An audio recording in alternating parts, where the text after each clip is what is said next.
আজকে ইরান প্রেমীদের জন্য একটি বিশাল দুঃসংবাদ।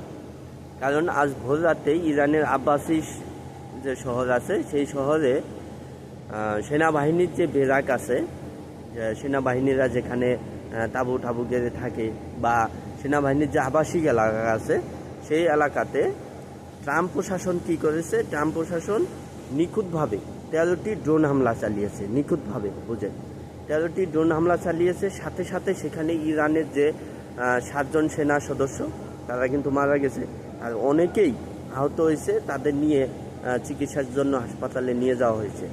একটা ইরান প্রেমীদের জন্য দুঃসংবাদ। তো এটা কখন ঘটলো দেখুন, চুক্তির মেয়াদ শেষ না হতেই চুক্তির সত্য ভঙ্গের একটা অভিযোগ দিয়ে ট্রাম্প প্রশাসন কিন্তু এই ইরানের উপর আক্রমণ চালাচ্ছে। আক্রমণগুলো চালাচ্ছে কোন কোন জায়গায় দেখুন, মূল যে সেনাবাহিনীর ক্যাম্প, নৌবাহিনীর ক্যাম্প, এরকম মূল জায়গাগুলোতে তারা দাবি করতেছে তারা এই যে হরমুজ প্রণালী আছে এই হরমুজ প্রণালী তারা দখলে নেবে। এটা নিয়ে তারা 20% ট্যাক্স বসাবে, এরকম দাবি করতেছে। ট্রাম্প যেটা নিজেই ঘোষণা দিয়েছে, সেই জন্য কিন্তু এই ইরান যে জায়গাগুলো থেকে সেই হরমুজ প্রণালী নিয়ন্ত্রণ করে, ঠিক সেই জায়গাগুলোতে কিন্তু তারা ড্রোন হামলা, রকেট হামলা কিন্তু চালাচ্ছে। এই ড্রোন হামলা আজকে চালানোর পর কিন্তু 7 সেনার উইকেট পতন হয়ে গেছে। তবে এদিক ইরানও কিন্তু বসে নেই। ইরানের এক মুখপাত্র তিনি ঘোষণা দিয়েছে এর উচিত জবাব দ্বিগুণ আকারে দেওয়া হবে। তো সেটা দেখা যাক কি জবাব দেয় দ্বিগুণ আকারে, সেটা আমরা দেখার অপেক্ষায় রইলাম। তবে নিঃসন্দেহে এটা একটা ইরানের জন্য খুবই শক্তিশালী আঘাত। কারণ এর আগে অনেক আক্রমণ হয়েছে, সেনাবাহিনীর ক্যাম্পেও আক্রমণ হয়েছে, কিন্তু একসাথে এতগুলো সেনা সদস্য 7জন একসাথে কিন্তু মারা যায়নি। এই খবর বা এই নিউজ কিন্তু এইভাবে আমরা পাইনি।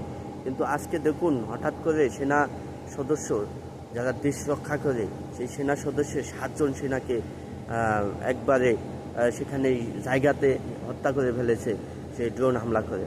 তো এদিকে ইরানে কিন্তু শোকের মাতাম চলতেছে, এটা আপনারা জানেন। তো তারাও কিন্তু ঘোষণা দিয়েছে পরবর্তীতে, মুখপাত্র একজন।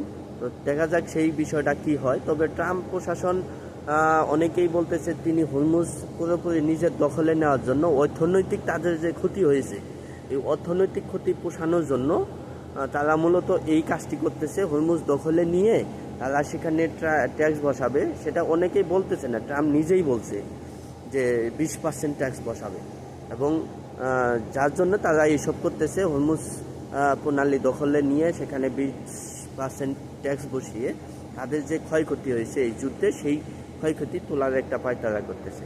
তো দেখা যাক, আমরা দেখব ইরান কি পাল্টা আক্রমণ করে বা পাল্টা কি একটি প্রতিশোধ নেয়, সেটা দেখার অপেক্ষায় রইলাম। অবশ্যই ভালো থাকবেন, সুস্থ থাকবেন। ধন্যবাদ।